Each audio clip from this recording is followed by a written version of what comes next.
There were 12 of them. 12 people, some coworkers, some strangers, one man wearing a cowboy hat indoors, chanting my name in a slow, mocking rhythm. Darrel, Darrel, Darrel. I stood frozen in the middle of a stranger's living room, shirtless, holding a plate of partially crushed cupcakes because someone had shoved me from behind and I lost balance. My shirt, still out on the balcony, soaking wet. They'd poured beer on it as a joke.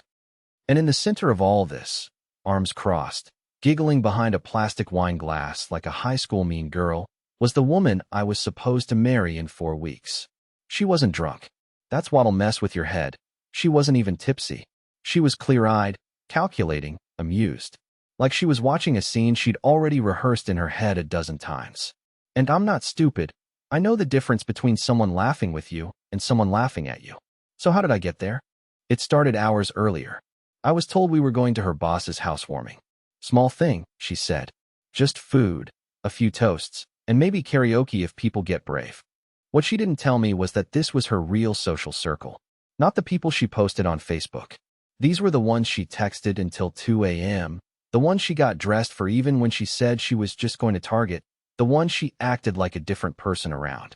I walked into that house and immediately felt like a substitute teacher during senior prank week. Eyes darted. Whispers. The kind of laughter that dies the moment you get close. And she just said, "They're teasing. Don't be so sensitive." The night blurred. Drinks were passed around, but I stuck to ginger ale because I had to drive. Someone played a game where they tried to name all the state capitals, and when I got one wrong, a guy named Blaine, who looked like he owned several NFT hoodies, shouted, "What is this, 4th grade? Come on, Sheridan, get your man." They laughed. I smiled. My fiancé didn't say a word. Then came the dare wheel. Apparently, this was a tradition for guests who didn't work at the company. Spin the wheel, do the dare, earn respect. It was nonsense, but people were already tipsy and I didn't want to be the fun sponge. I spun the wheel. It clicked through sections like shotgun a beer, tell an embarrassing story, kiss a stranger. It landed on lose the shirt. I laughed awkwardly and said, "All right, funny." But no one else was joking. Someone yelled, "Do it, Darrel." Then a chorus, "Do it. Come on, man." And just as I was about to say no, Sheridan leaned in and said, "Babe, it's just a game. They'll like you more if you go with it." So I took it off. I thought that'd be the end of it. But someone grabbed it, a guy in a flannel who I'm pretty sure was hitting on my fiancée all night, and shouted, "Let's cool it off," before running out to the balcony and dumping a full can of IPA on it. Cue laughter. Cue chanting. Cue me, standing shirtless in front of a crowd of 30-somethings, holding dessert I didn't even want, while my bride-to-be doubled over laughing like she just saw a cat fall off a piano. I didn't say a word. I just walked out. Not stormed. Not yelled. Just walked. I drove to my brother's place and slept on his couch. The next day, I sent one text. "The wedding's off. You can keep the shirt." I thought it was over. I was wrong. Because 2 days later, her other group of friends started messaging me screenshots of things she posted, of things she said, of who she was texting while I was looking for venues and planning honeymoon flights. And that's when I realized the party wasn't the betrayal. It was the preview. I thought walking out of that house was the end of the humiliation. I really did. For 36 hours, I sat on my brother's sagging couch in his basement apartment, scrolling through Airbnb listings I'd never book, just to feel like I had some kind of future. Sheridan didn't call, didn't text, didn't ask where I went or why I left. She just let the silence thicken like I was the one who owed her something. And in my stupid, needy brain, I started to wonder, did I overreact? Then, around 11 p.m. Monday night, I got a message on Instagram from someone I didn't recognize. Username at summer. Dying88, no bio, no profile pic, just a message that said, "Not trying to be messy, but you deserve to see this." Attached were 3 screenshots. The first was from Sheridan's close friend's story on Instagram. You know, the green circle stuff she always swore was just for the girls. It was a video taken seconds after I left the party. She was holding up my beer-soaked shirt on the balcony, grinning like she'd won a prize. The caption? Should have spun grow a pair instead. The second screenshot was a group chat I had never seen, labeled Death Row Singles Face with Tears of Joy. Sheridan was in it. So was Blaine. So was the guy in the cowboy hat. The messages were a highlight reel of them trashing me in real time during the party. He brought a spoon? Dead. I'm crying. He looks like someone who apologizes to furniture when he bumps into it. Sheridan deserves a man who's not allergic to confidence. She's training him like a rescue dog FR. And the third screenshot, the one that made my stomach bottom out, was a message Sheridan sent to someone named Logan D, with a black heart next to his name. It said, "He left. I knew he would. You were right." I stared at that line until the screen blurred. Then I went back and reread it. And again, until my brother came down with 2 beers and asked if I wanted to play Madden. I said no. He left the beers anyway and told me, quietly, "Whatever you saw, man, she doesn't deserve the version of you that's trying this hard." But here's the thing. I wasn't angry. Not yet. I was still in fix-it mode. Still trying to make it make sense. Still thinking, maybe Logan's just a friend she vents to. Maybe it was all just dumb party stuff that got carried away. Maybe she's hurting too. I sent her a message. Just one. Got sent some screenshots. Need to talk. In person. She read it. Didn't reply. But 30 minutes later, I got a ping from our shared calendar. A meeting invite. No location. Just Tuesday, 7 p.m. Talk. She still used caps like it made her more serious. So I drove to our apartment the next evening. I had a whole speech in my head. Something about communication. Boundaries. Respect. I was ready to cry if I had to. I just wanted her to look me in the eyes and admit she went too far. That it was a joke. That I wasn't insane. But what happened at that meeting was worse than the party. Worse than the messages. Worse than anything I thought I was emotionally equipped to handle. Because what she said that night rewired something in me. Broke a switch. And by the end of the conversation, I wasn't thinking about fixing anything. I was thinking about revenge. When I stepped through the front door of our apartment that Tuesday night, it didn't feel like I was coming home. It felt like I was walking into a crime scene that hadn't been taped off yet. The lights were dim. A single candle was flickering on the coffee table like some kind of peace offering, but the rest of the place was untouched. 2 coffee mugs still in the sink, an open Amazon box with decorations for our wedding table plan, and the little "Love Lives Here" sign still hanging crooked near the doorframe. I always hated that sign. Sheridan said it was quirky and ironic. I thought it was just dishonest. She was already sitting on the couch when I walked in, wearing a hoodie that didn't belong to me. Her legs were crossed. She didn't even stand up. She just looked at me and said, like we were co-workers at a meeting neither of us wanted to attend, "Do you want to talk first, or should I?" I sat down on the edge of the recliner, still half expecting an apology. I didn't get one. Instead, I got this. "Okay, look. Before you start spiraling, I knew someone would leak those screenshots eventually. I've been trying to control who's in that close friends list, but you know how people get. It was a joke, Darrel. The shirt thing? The spoon? That wasn't mocking. It was just ironic appreciation. You overreacted. You always do when people laugh." I just sat there, silent, breathing through my nose because I was afraid if I opened my mouth, I'd say something I couldn't take back. She mistook that silence for weakness. She kept going. "And Logan, yeah? Okay. He's a friend. I didn't tell you about him because you get weird when I talk to people who are more confident than you. That's not a crime. He's in my mentorship program. He listens. And he understands my world." I finally said something. Something stupid. Something soft. Something like, "You said I was the love of your life last month. You posted it. You wrote it in a card. You cried in the bakery when we picked the cake flavors." And she deadpan said, "Yeah, and I meant it. Then. But maybe I got caught up in the idea of us more than the reality." That was the moment. The real one. The second I realized I was no longer the protagonist in my own relationship. I was just a side character in her narrative, a warm body to hold while she figured herself out. A placeholder. A sweet, dependable stepping stone. I stood up and asked her one final question. "Were you ever going to tell me about Logan if I hadn't gotten those messages?" She took a second too long to answer. That pause said everything. Then she shrugged. "Honestly, probably not."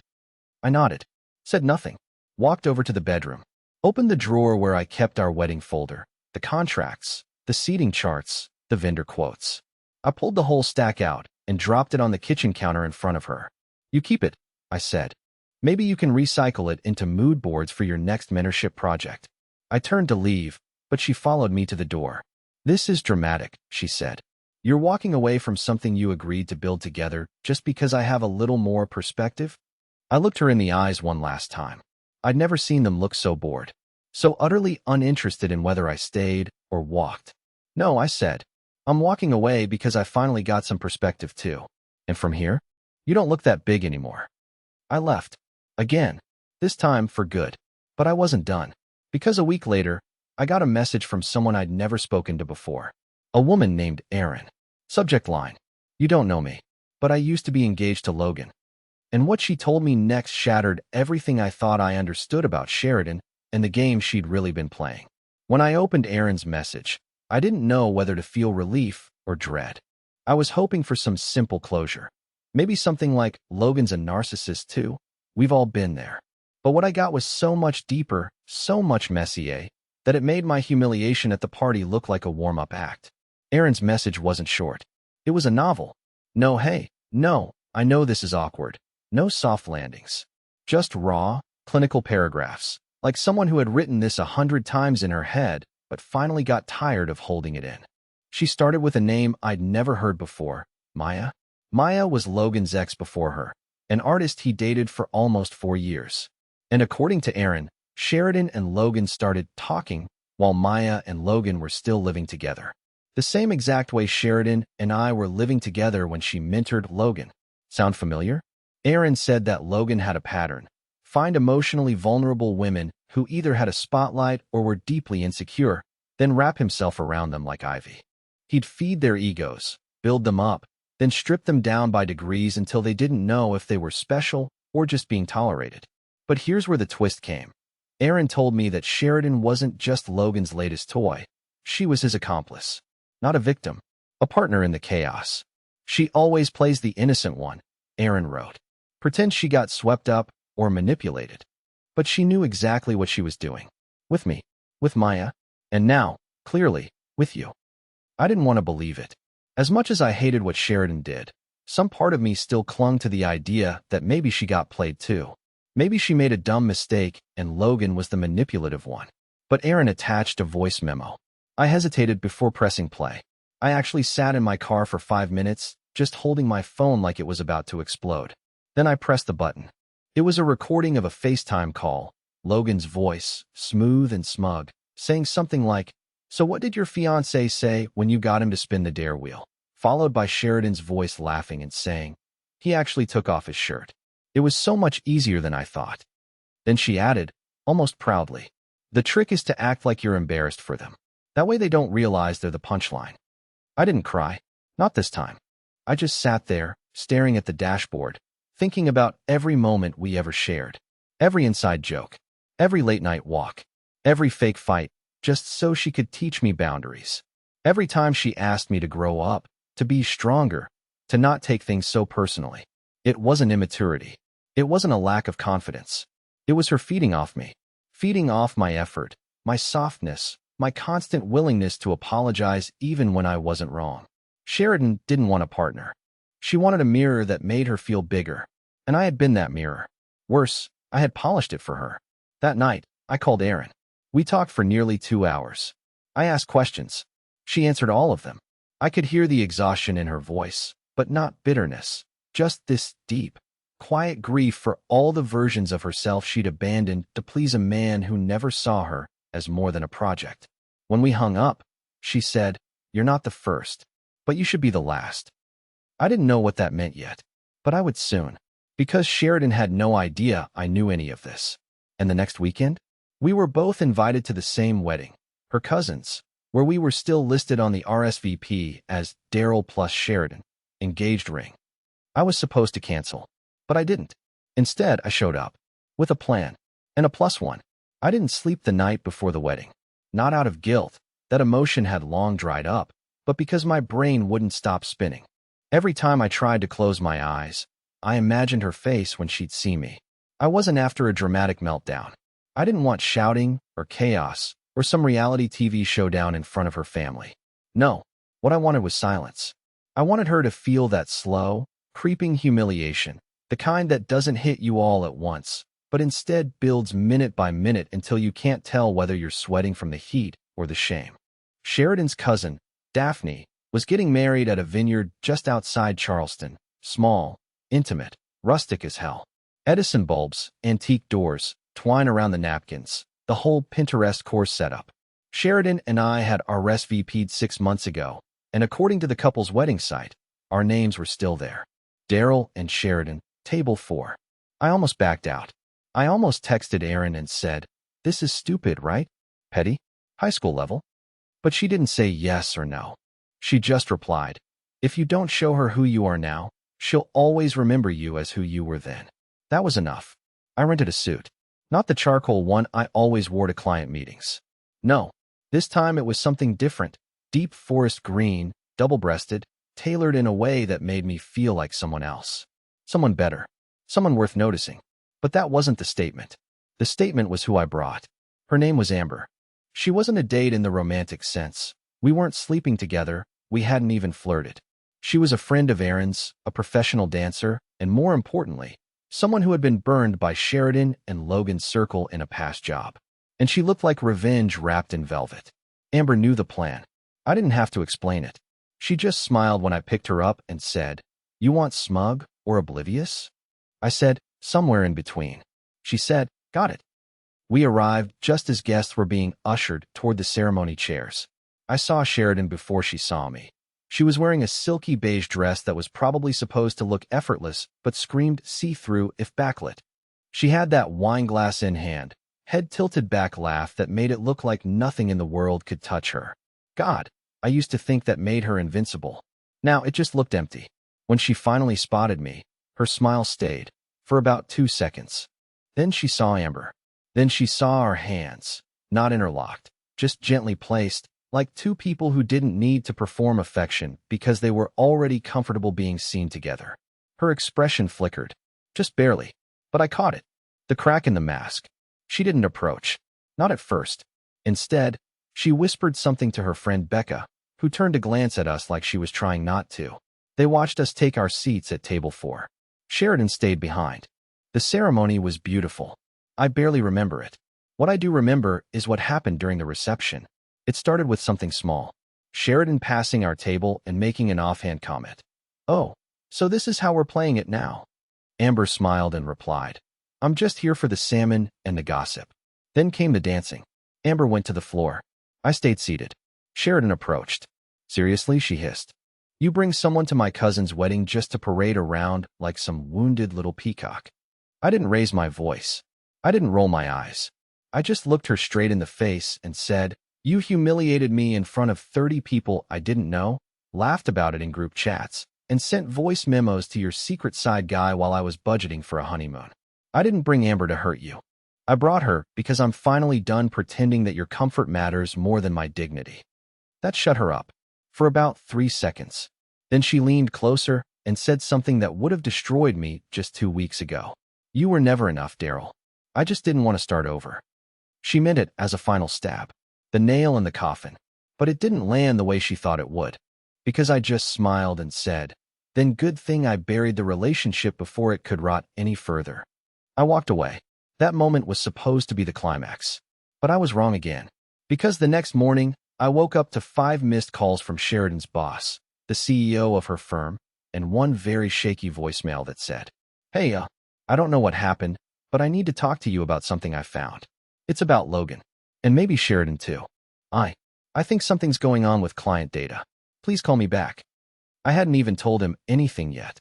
And suddenly, it wasn't just about humiliation or betrayal or revenge. It was bigger, much bigger. And Sheridan was about to find out what it felt like to be the one who got exposed. I didn't call her boss back right away.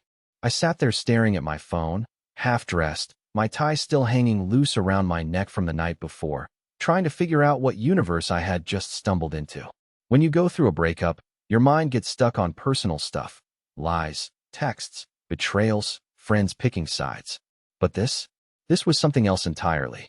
This felt like stepping onto the wrong floor in a hotel and realizing you've walked into a meeting you were never supposed to see. I played the voicemail again. "I think something's going on with client data. Please call me back." Sheridan worked at a mid-sized digital branding firm, nothing massive, but big enough to handle campaigns for a few semi-famous influencers, health brands, and 1 or 2 tech startups that like to flex their cool image. I'd always assumed her job was all Canvas slides and performance metrics. I had zero clue what she actually did day to day. That wasn't because I didn't ask. It was because she always gave vague answers like, just creative synergy stuff, babe. You'd be bored. Apparently, I wouldn't have been bored. When I finally called her boss, let's call him Brian, he answered immediately. No small talk. No pleasantries.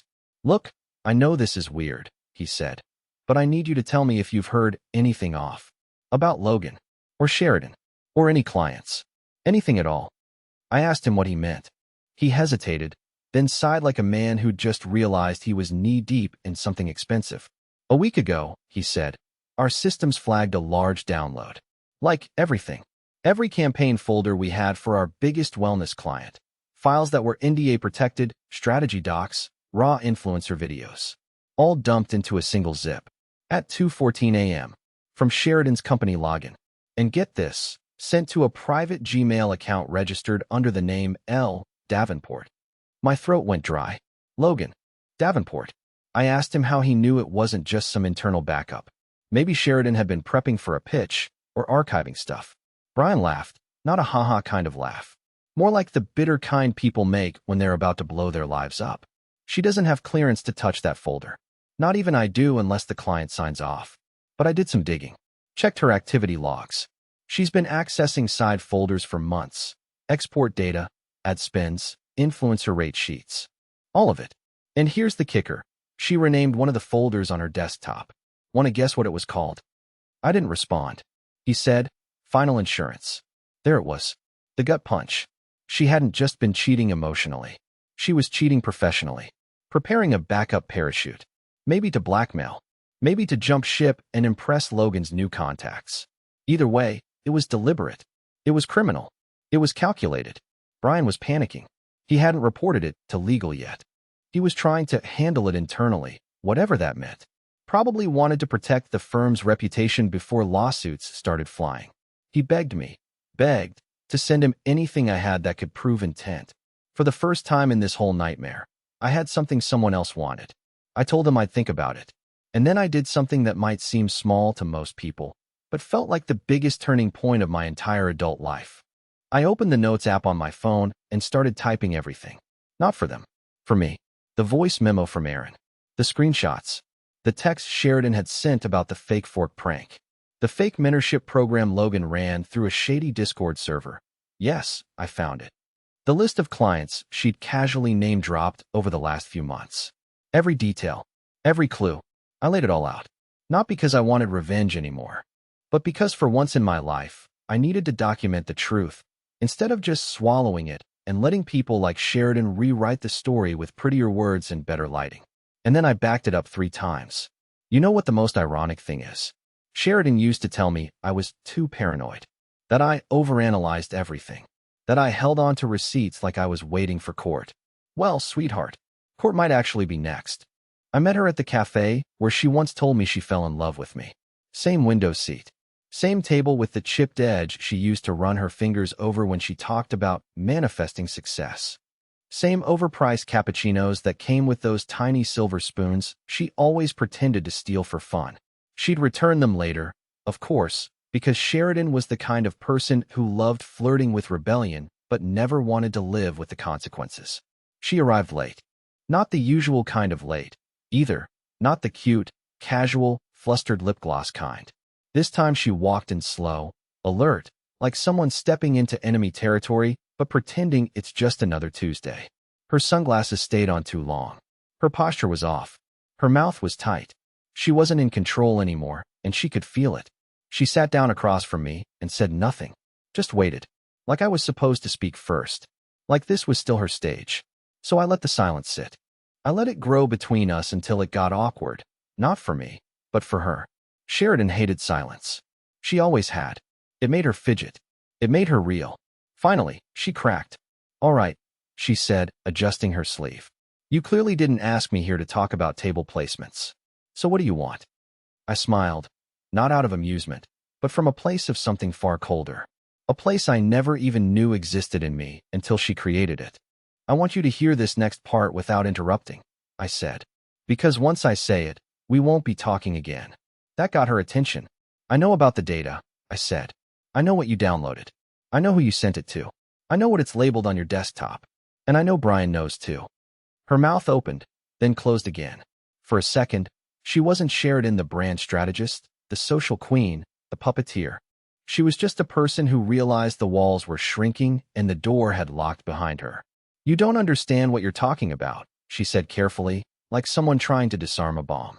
That folder was just notes. Templates. Everyone shares stuff. It's collaborative. No, I said, shaking my head. What everyone does is draft presentations and brainstorm on Slack. What you did was steal proprietary client files, disguise the transfer, and funnel it through a Gmail alias that links to Logan's freelance LLC. You weren't building a portfolio. You were building an escape plan. Her hands trembled slightly. She shoved them under the table. You have no proof. I have a timestamped server log. I have the email metadata. I have a recording of you laughing about manipulating me to strip at a party. And I have someone from inside your own team ready to talk if legal gets involved. Now her face changed. Not to fear, not yet, but to calculation. Sheridan always thought she could talk her way out of anything. And why wouldn't she? It had worked for 30 years. What do you want? She asked, suddenly calm. You want me to resign? You want money? You want me to go to Brian and confess some blown-up version of this so you can play the noble idiot who got played? No, I said. I want you to do something you've never done in your entire life. She raised an eyebrow. I want you to be quiet. Just once. Just long enough to feel what it's like when someone else tells the story. I reached into my coat pocket and pulled out an envelope. Inside were printouts. Not everything, just enough. I slid it across the table. Consider this your final insurance, I said. You can either get ahead of this with your firm and claim burnout, poor judgment, whatever narrative saves face, or you can keep pretending it didn't happen and wait for Brian to drop it in legal's lap. But either way, I'm done protecting you. She stared at the envelope but didn't touch it. I never loved Logan, she blurted suddenly. I nodded. I know. That's what makes this worse. If you'd done this for love, at least there'd be something human in it. She looked away then, not dramatic, not weeping, but empty, drained, like she didn't know what to say because the one person who always forgave her was finally gone. I stood up, tucked in my chair, and left without finishing my drink. As I walked out, I didn't feel powerful. I didn't feel victorious. I felt clean, like I'd finally scrubbed her out of the version of my life that still had potential. But that feeling didn't last long, because 2 nights later, Erin texted me. For words. She's trying something new. I didn't know what that meant, not yet. But by morning, I'd find out exactly how far Sheridan was willing to go once the walls started closing in. And this time, it wouldn't just be my reputation she tried to bury. Sheridan always had a talent for twisting things. Narratives, conversations, reputations, but even I didn't expect what she'd try next. 2 days after our final cafe meeting, I started getting notifications. Not from her. From mutual acquaintances. Former coworkers. Even an old college friend who hadn't texted me in years. Hey man, you okay? Just saw some weird stuff floating around. Why is Sheridan posting cryptic breakup stories and tagging legal advice accounts? I didn't react at first. I didn't take the bait. But I checked. And sure enough, there it was. Vague Instagram stories with quotes like, some people will build an entire lie just to avoid taking accountability and protect your intellectual property, even from people you once loved. Then came the bigger swing. A post on her professional branding blog. A long, polished entry titled, When Manipulation Wears a Smile, Lessons from a Silent Breakup. No names. No direct accusations. Just passive-aggressive brilliance. The kind that makes people wonder, but never ask. The kind that poisons wells without anyone noticing who poured the arsenic. I sat there staring at the screen, heart thudding.